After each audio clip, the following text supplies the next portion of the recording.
So good morning everyone. Today we are going to start algorithms and flowcharts. So a typical programming task can be divided into two phases: problem solving phase and implementation phase. So this problem solving phase includes produce an ordered sequence of steps that describe solution of problem. This sequence of steps is called an algorithm. So to solve any problem, we need a sequence of steps and these steps should be ordered. So step 1 should be before step 2, followed by step 3 and so on. This sequence of steps is called an algorithm. Now, when we design this algorithm, we need to implement it by coding it. So this is the implementation phase. So what are the steps in problem solving? First, we produce a general algorithm.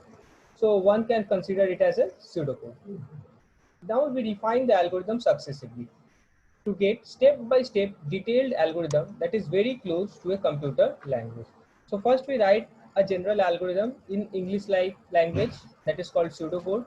Then we keep on changing this algorithm until we get a proper representation in the computer language.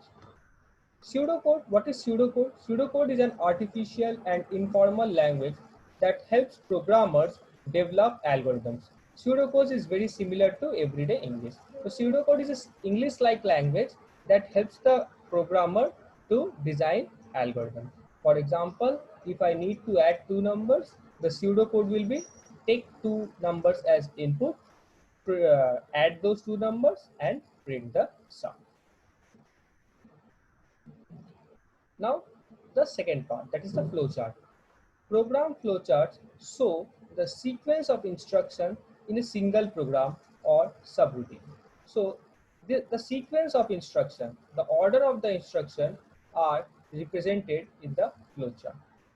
Different symbols are used to draw each type of flowchart.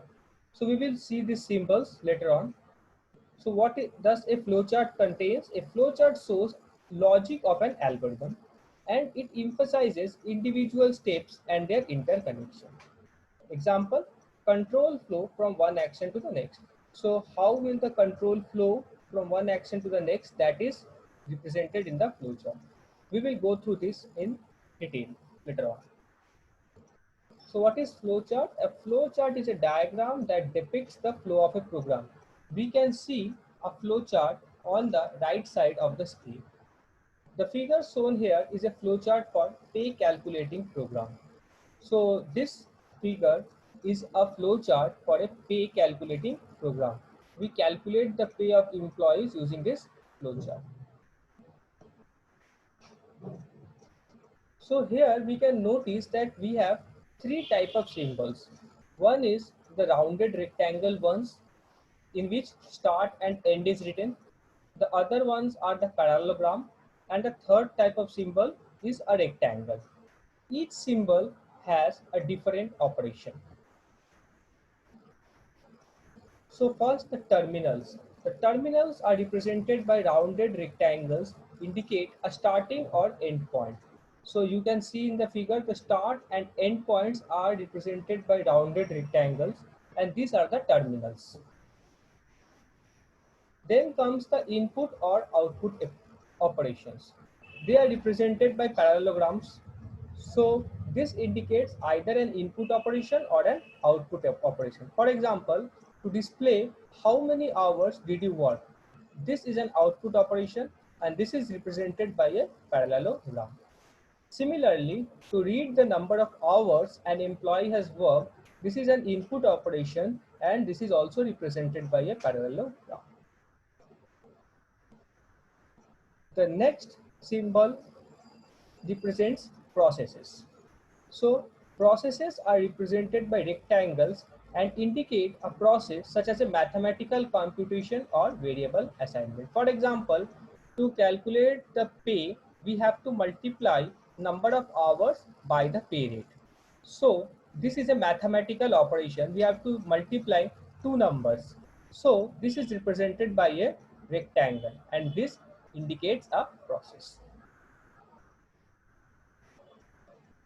The flow chart contains four structures. sequence, decision, repetition, and case.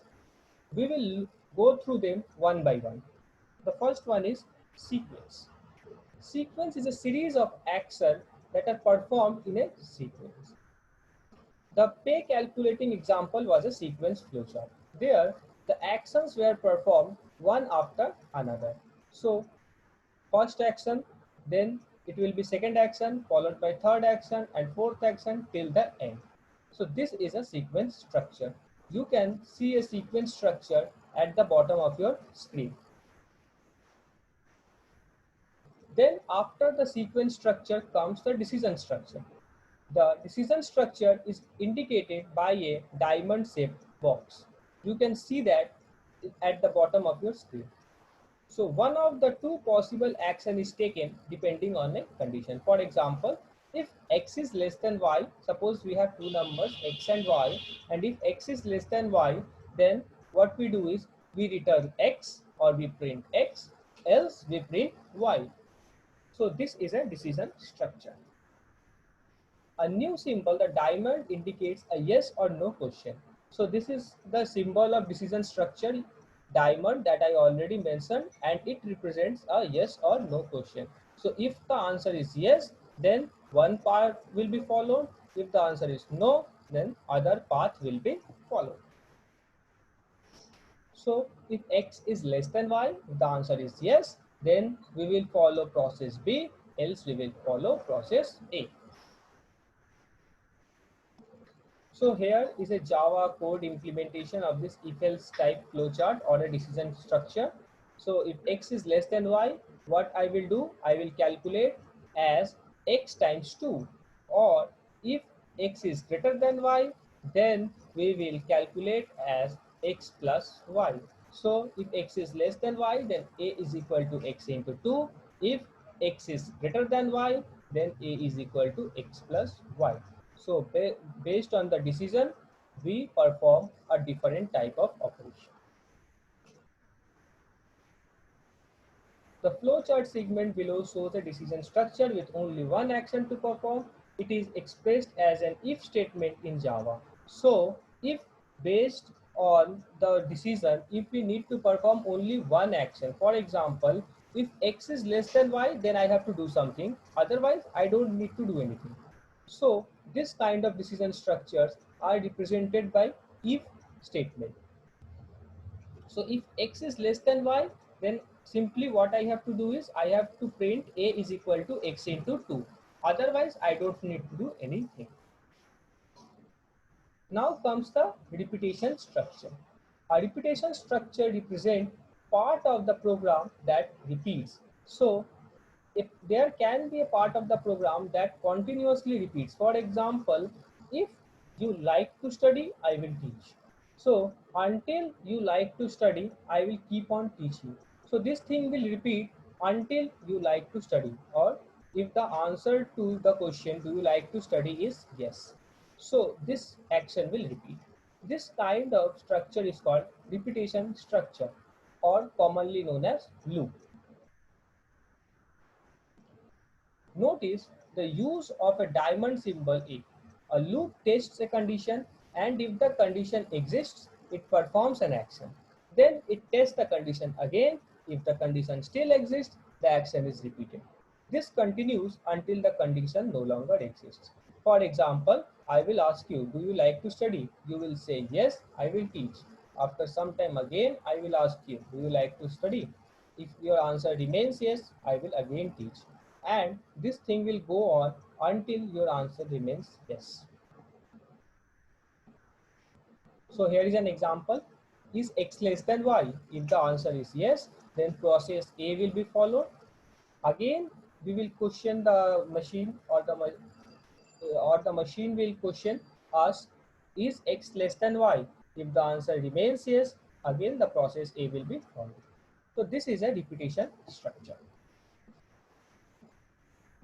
Now, an example, if x is less than y, if the answer is yes, add 1 to x. So until and unless x is less than y, we will keep on adding 1 to x. And here is a code representation of this. So how to control a repetition structure? It may be the case that a repetition structure never terminates. The action performed by a repetition structure must eventually cause the loop to terminate. Otherwise, an infinite loop is created. So, if the repetition structure does not terminate or does not stop, an infinite loop will be created. In this flowchart segment, x is never changed. Once the loop starts, it will never end. So suppose if I fix the value of x as 5 and the value of y as 10, so x will always be less than y. And whenever we will check this condition, is x less than y, it will always be true and always we have to display x. So this repetition structure will never terminate. This condition is called infinite loop. So the question arises is, how can this flowchart be modified so it is no longer an infinite loop? We need to break the problem of infinite loop. So this is one of the way to do so. If x is less than y, I will display x and I will add 1 to x. So if x is 5 and y is 10, what I will do? I will first ask whether x is less than y. The answer will be definitely yes. I will display x, that is 5, and I will add 1 to x. So x becomes 6. I will again ask, is x less than y? Since 6 is less than 10, the answer remains yes and 6 will be displayed. I will again add 1 to 6, and in this way the loop will continue until x becomes 10. When x becomes 10, 10 is no longer less than 10 and the answer will be no. So this loop breaks and we solve the problem of infinite loop.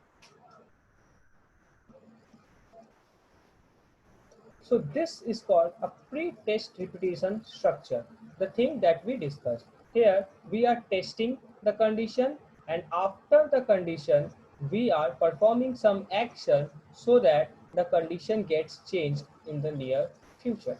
So this is called pre-test repetition structure.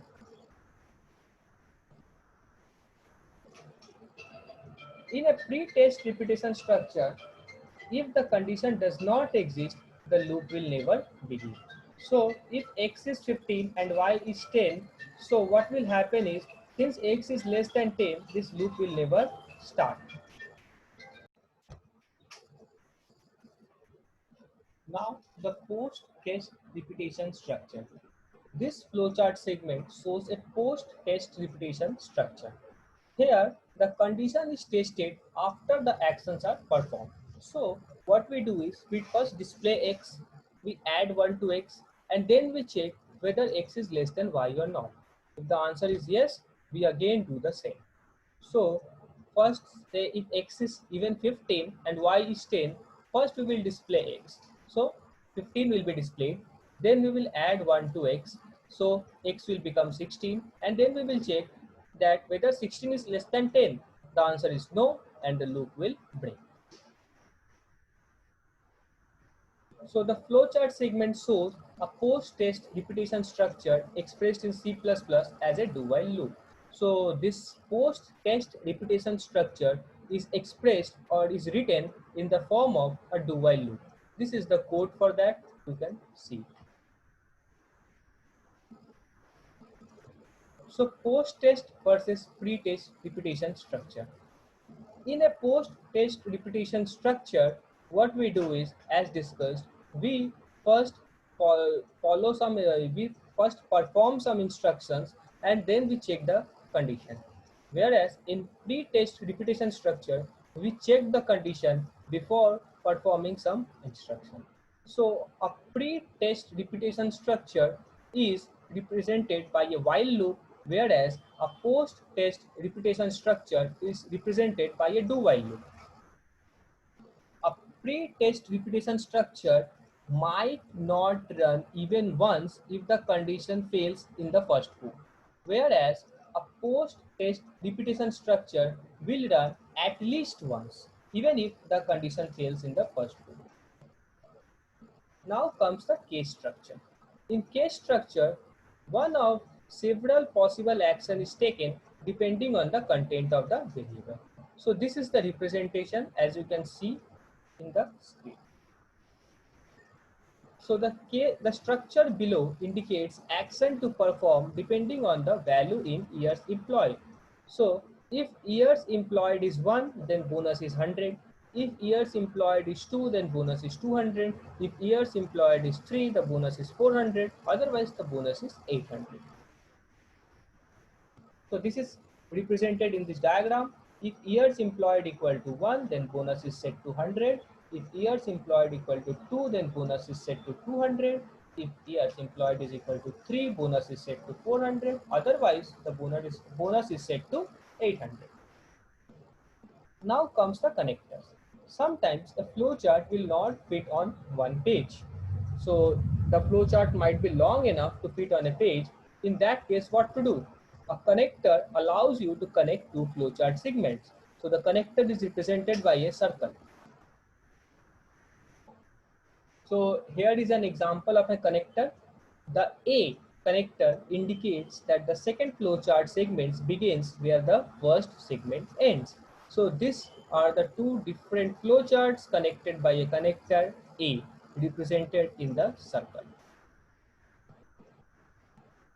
Now modules. A program module such as a method in Java is represented by a special symbol as shown below.